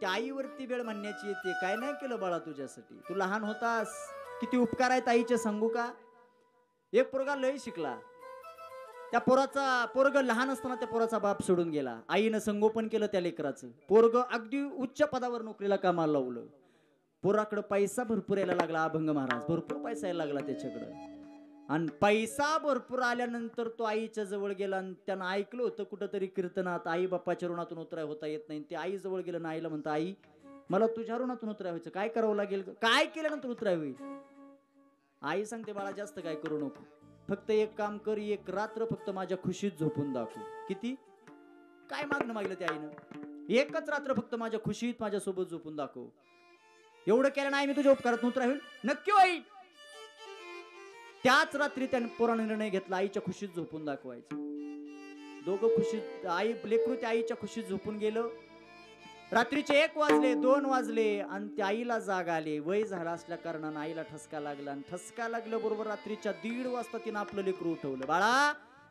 ठसका लागला, पाणी आणतो का रे? त्याला आईच्या वरुणातून उतराय व्हायचं होतं, त्याला आईच्या उपकारातून उतराय व्हायचं होतं. तो पडदिशी उठला, स्वयंपाक घरात गेला, त्यानं तो ग्लास पाण्याचा घेतला, भरून आणला आणि आईच्या हातात दिला. त्या आईनं 2च घोट घेतले आणि राहिलेला जो अर्धा ग्लास होता, जिथं तिचं लेकरू झोपलं होतं त्या ठिकाणी तिनं ते ओतून दिलं. ओतून दिल्याबरोबर त्याला थोडस विचित्र वाटलं. त्या आईला काय बोलला नाही, कारण त्याला आईच्या ऋणातून उतराय व्हायचं होतं ना. ओल्या जागेत तसंच झोपला. पुन्हा 2, 2:30, 3 वाजले. 3 वाजता पुन्हा त्या आईला ठसका लागला. पुन्हा आई जागी झाली, पुन्हा पाणी, त्यानं पुन्हा पाणी आणलं, पुन्हा 2 घोट घेतले आणि पुन्हा तो राहिलेला अर्धा ग्लास जिथं तो झोपला होता तिथं ओतून दिलं. पुन्हा ते लेकरू झोपलं. 4 वाजल्याची गाढ झोप लागली. पुन्हा आईला ठसका लागला, पुन्हा पाणी मागितलं, पुन्हा पाणी आणलं, 2 घोट प्यायला आणि पुन्हा त्या आईनं ते पाणी जिथं झोपलं होतं तिथं ओतून दिलं. आता मात्र याला सहन झालं नाही. आई, रात्री 3 वेळेस झाले, 2 वेळेस मी तुला काहीच बोललो नाही, पण हे तू ठसका लागतो, पाणी आणायला लावते, बरं आणलं तर अक्कही पेत नाही तू, 2च घोट पेते आणि बाकीचे तर तू मी जिथं झोपलो तिथं ओतून देते, असं का? लेकरा, उपकारातून उतरा होण्याची भाषा करतो तू माझ्या. एक रात्र तू माझ्या सोबत माझ्या खुशीत झोपू शकत नाही, ओल्या कपड्यामध्ये. तू जेव्हा लहान होतास रोज अंथरूण ओलं करायचं लेकरा, पण एक दिवस सुद्धा मी तुझ्यापासून लांब राहिले नाही, तुझी तक्रार मी कोणाकडे केली नाही. किती उपकार आहे. काय नाही करत आई आपल्यासाठी, खूप काही केलं त्या आईनं. फार सुंदर वर्णन आलं एका ठिकाणी. जुन्या काळाचा जर चित्रपट पाहिला असेल चिमणी पाखरं नावाचा, त्याच्यामध्ये फार सुंदर वर्णन आलं. आई आपल्या लेकरासाठी काय करते ऐका. तिनं बांधलं घरट, तिला विसावा निवारा. तिनं बांधलं घरट, तिला विसावा निवारा. घेऊन या पंखा खाली भरविला मोती चारा. दूर उडाली पाखर, पांग आईच फिटाया.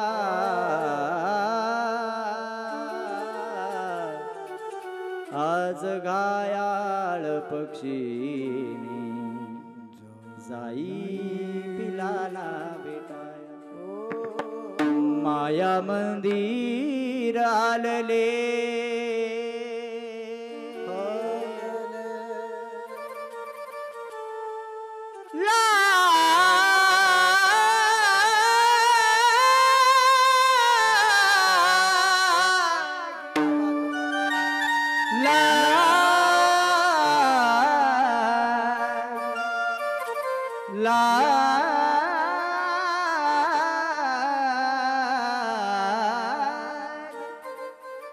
माया मंदिर आलले, लागे कळस फुटाया. आज घायाळ पक्षीनी जाई पिलाना भेटाया. त्याच्यामध्येच अजून फार सुंदर नाव. आभाळानं बोलाविल, ओढ रक्ताला लागली काळजाच्या पणतीत. प्राण ज्योत शहरली येता जवळ घटिका. लागे काहुर फुटाया. आज घायाळ पक्षीनी जाई पिलाना भेटाया. महिला मंडळ, पुरुष वर्ग, चिमुताई नावाचा पक्षी घ्या. चिमुताई नावाचा फार छोटा पक्षी असतो. चिमुताई नावाचा पंख छाटा तुम्ही त्याचे पंख. आणि त्या घायाळ झालेल्या चिमुताईला विचारा, जातेस कुठं, तुला पंख नाही राहिले बाई आता. घायाळ झालेली ती चिमुताई सांगते, दादा माझी पिलं माझे घरट्यात माझी वाट बघतात. खसपटत खसपटत का होईना पण ती चिमुताई आपल्या लेकरांच्या जवळ जाते. त्यावेळेस आई आणि लेकरू यामधलं प्रेम आपल्या लक्षात येतं. लक्षात घ्या. म्हणजे या परिवारातून ती आई 1 वर्षापूर्वी निघून गेली. फार सुंदर वर्णन आलं एके ठिकाणी. कशी काळाची चाहूल आली, बाग सुखाची करपून गेली. कस विपरीत झालं सार होता सोन्याचा संसार राजा राणीचा दरबार. मी मगाशी 3 दुःख सांगितले, त्यातलं शेवटचं दुःख होतं म्हातारपणात कधी कुणाची पत्नी आणि म्हातारपणात कधी कुणाचे मालक मरू नये. सगळ्यात जास्त आधार म्हातारपणात एकमेकाला कुणाचा असेल तर पतीला पत्नीचा आणि पत्नीला पतीचा. हा संसार म्हणजे भातुकलीचा खेळ असतो. भातुकलीचा जुनं गाणं होतं अभंग महाराज. भातुकलीच्या खेळामधली राजानिकराणी अर्ध्यावरती डाव मोडला अधुरी एक कहाणी. जुन्या काळात खेळ रंगायचे पोरांचे. भांडी कुंडी नावाचा खेळ होता. सगळं पोरं एकत्र जमायची. शनिवारची शाळा दुपारची वेळ व्हायची, सगळी पोरं शाळा सुटली की जमायची एकत्र आणि मग ती भांडी कुंडी. सगळं खेळ चिखलाचा. संसार चिखलाचा, नवरी चिखलाची, नवरा चिखलाचा. आणि मग ते त्या खेळामध्ये लग्न लागलं जायचं. कुणाचं? त्या चिखलाच्या नवरा नवरीच. ते गावातले एखादं विचित्र पोरग असत, त्यानं ते अंतरपाड धरावा, लाकडाचा माईक करायचा, त्यानं ते हातात धरायचा आणि मग त्यानं मंगलाष्टिका सुरुवात करायची. मंगलाष्टिकेला सुरुवात झाली, ऐन रखरख उन्हात दुपारी 2 वाजता त्याला तिकडून एक बिचारी हातात काठी घेऊन येताना दिसली. काठी त्यानं लांबनच ओळखलं, ही दुसऱ्याची नाही, आपलीच आई आहे. त्यानं ओळखलं. काठीची आरती आणली. त्या आरती काहीतरी त्याच्या लक्षात आलं. आईनं आपल्याला सांगितलं होतं, शाळा सुटल्याबरोबर शरडगी आणि रानात जा. 2 वाजल्या तरी आपण खेळ खेळतोय. ते जशी आई जवळ येताना बघितली तसा चाललेला तो चिखलाचा संसार चपला सहित त्यानं त्याच्यावर पाय दिला आणि अख्खा संसार मोडून टाकला. ज्या दिवशी जन्मदाती आई निघून जाते त्या दिवशी आपला सुद्धा संसार रथ रस्त्यावर तोपर्यंत चांगला चालतो जोपर्यंत रथाची दोन्ही चाक सुरळीत आहेत. एक चाक गळून पडू द्या. या पालवे परिवारातून या चाललेल्या संसारातल्या रथाचं आई नावाचं चाक 1 वर्षापूर्वी कायमचं गळून पडलं. म्हणून या परिवारावरती हा दुःखाचा डोंगर कोसळला. 5 उपकार केले त्या आईनं तुमच्या माझ्यावरती. भगवंतही करू शकत नाही असे 5 उपकार. पहिला उपकार केला, गर्भामध्ये जागा दिली. दुसरा उपकार केला, प्राणदान केले. आणि प्रत्येक महिलेचा 3 वेळेस जन्म होतो. पहिल्यांदा तिचा जन्म होतो, एक आईच्या उदरातून ती जन्माला येते त्यावेळेस कुणाची तरी लेक म्हणून तिचा पहिला जन्म आहे. दुसरा जन्म आहे ज्या दिवशी तिच्या डोक्यावर अक्षता पडतात त्या दिवशी कुणाची तरी पत्नी म्हणून तिचा दुसरा जन्म आहे. आणि तिसरा जन्म आहे ज्यावेळेस ती गरोदर राहते. बाळांतपणाची, बाळांतपण हा शब्दच फार सुंदर आहे, विचित्र आहे. संधी विग्रह केला तर बाळ किंवा अंत. कुणावर येऊ नये, पण एका माऊलीवर तशी वेळ. डॉक्टरने सांगितलं बाळाच्या आईच्या पोटातलं पाणी कमी झालं, बाळाचे पाय फिरले, एकतर पोटातलं लेकरू जगेल किंवा बाळाची आई जगेल. सगळ्याचं बहुमत झालं. सगळ्यांनी एकच सांगितलं लेकराची आई जगवा, लेकरू आज उद्या होऊन जाईल. ज्या आईवरती वेळ आली होती त्या आईला डॉक्टरने बोलीचं इंजेक्शन दिलं, बेडवर नेपर्यंत सांगितलं काय करू. त्यावेळेस त्या आई शेवटच्या क्षणापर्यंत सांगत होती, डॉक्टर साहेब माझा प्राण गेला तरी चालेल पण माझ्या पोटातलं माझं लेकरू वाचलं पाहिजे. म्हणणारी आई एकदा निघून गेली की तुमच्या माझ्या आयुष्यातलं प्रेम कायमच संपलं. ज्ञानेश्वर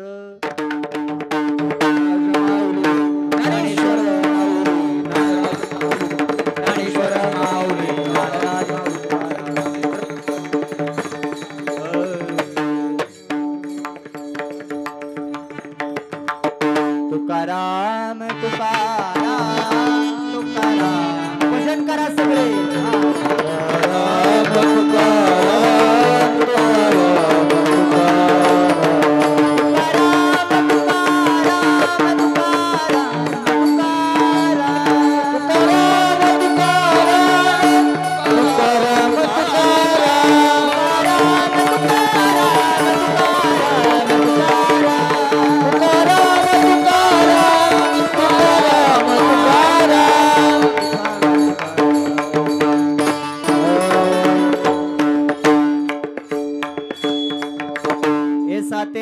बुळगा सारंग धरून नाही तरी संसार जाईल रया. कोणाचे मायबाप कोणाचे गणगोत मृग जळावत जाईल रया. असं बोलण्याच्या ओघामध्ये तुमच्या सर्वांच्या जवळजवळ 20 मिनिटं मी जास्तीचे घेतलीत त्याबद्दल मनापासून सर्वांची दिलगिरी व्यक्त करतो, माफी मागतो. पुन्हा एकदा या पालवे परिवाराने ही कीर्तन सेवा माझ्यापर्यंत पोहोचवली.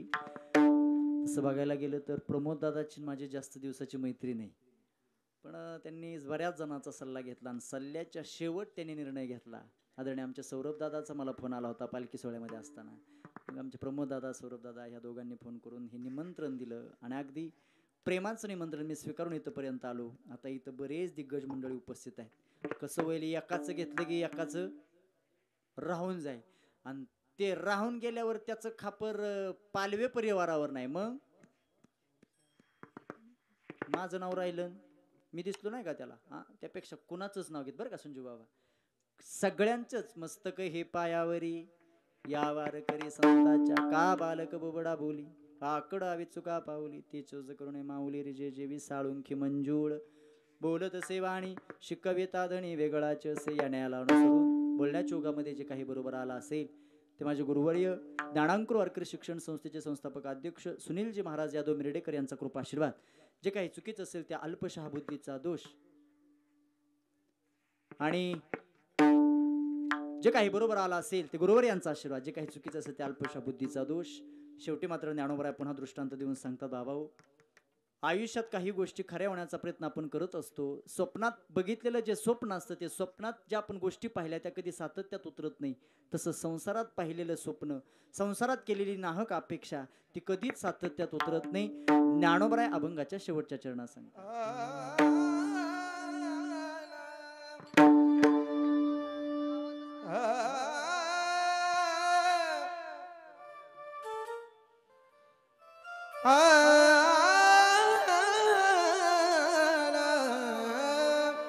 ज्ञानदेवा म्हणे पाहता पहाण ज्ञानदेवा म्हणे पाहता पहाण पाहता पाहिल ज्ञानदेवा म्हणे पाहता पाहिल ज्ञानदेवा म्हणे पाहता पाहिल ज्ञानदेव म्हणे पाहता पाहिल ज्ञानदेव म्हणे पाहता पाहिल ज्ञानदेव म्हणे पाहता पाहिल सुखीच जाईल जाईल लया सुखीच जाईल जाईल करुणाचे बाबा करुणाचे गणगोत करुणाचे बाबा करुणाचे गणगोत स्वप्नेच जाईल जाईल रया स्वप्नेच जाईल जाईल रया करुणाचे बाबा करुणाचे गणगोता करुणाचे बाबा करुणाचे गणगोता मृग जळावत जाईल लया हे मृग जळावा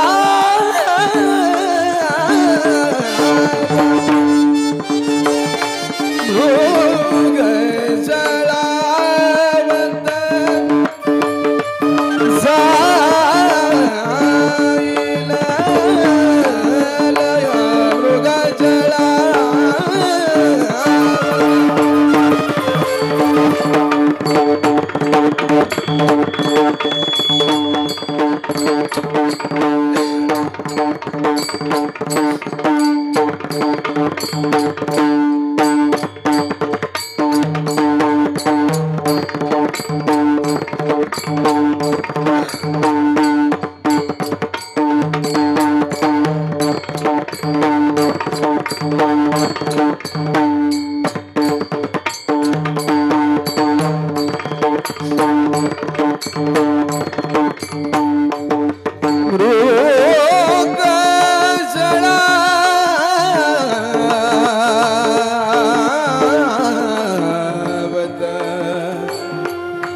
जाईल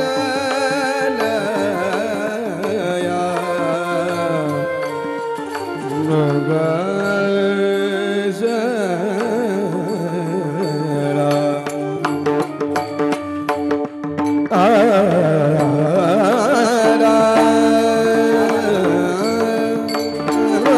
जळावत जाईल लया जाईल लया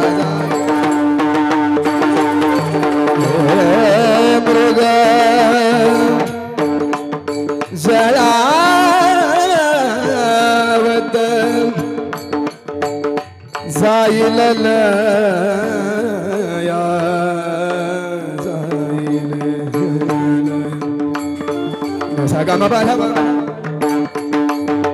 बाधा बामा बामा गामा गरे गरे सरे ग सरे ग सरे ग मृग जळावत जाईल लया जाईल लया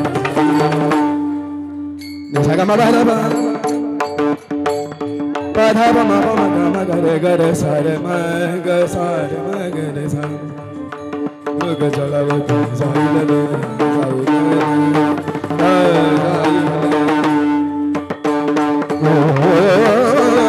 जळा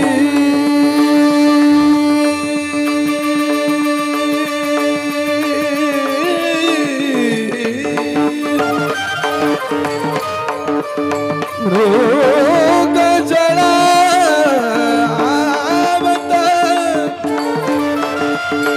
जाईल लया मृग जळावत जाईल साधनी दादा बाबा मद गरे गमधनी साधनी दादा बाबा मद गमधनी साधनी दादा बाबा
क्या बात है।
जाईल या.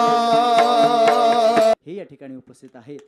ज्यांचं या कार्यक्रमाला कुशल मार्गदर्शन लाभलं ते महाराष्ट्रातील सुप्रसिद्ध कीर्तनकार, ज्यांनी आपल्या परिसरामध्ये अवघी काही वेळामध्ये ज्यांनी प्रति आत्मापुरासारखं म्हणजे आदरणीय आमचे प्रति आत्मापूर ज्यांनी स्थापन केलं त्या आदरणीय आमचे विकासजी महाराज देवळे महाराजांचे या ठिकाणी उपस्थिती प्रमुख आहे.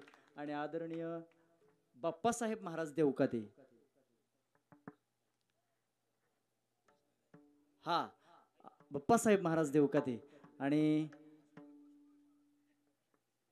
आहेत का बाप्पासाहेब? तुम्ही लय लांब गेला बाप्पासाहेब का काटे आणायला गेला होता ना तसं काय? आमचे बाप्पासाहेब महाराज आहेत. त्याचबरोबर प्रमुख उपस्थितीमध्ये आमच्या भगिनी आदरणीय हरिभक्तीपरायण वैष्णवीताई महाराज महारनवर महाराज या ठिकाणी उपस्थित आहेत. त्यांचे मालक या ठिकाणी उपस्थित आहेत. आता सगळेच नाव तुम्ही एक एक मला सांगणार आणि सगळेच नाव मला घ्या.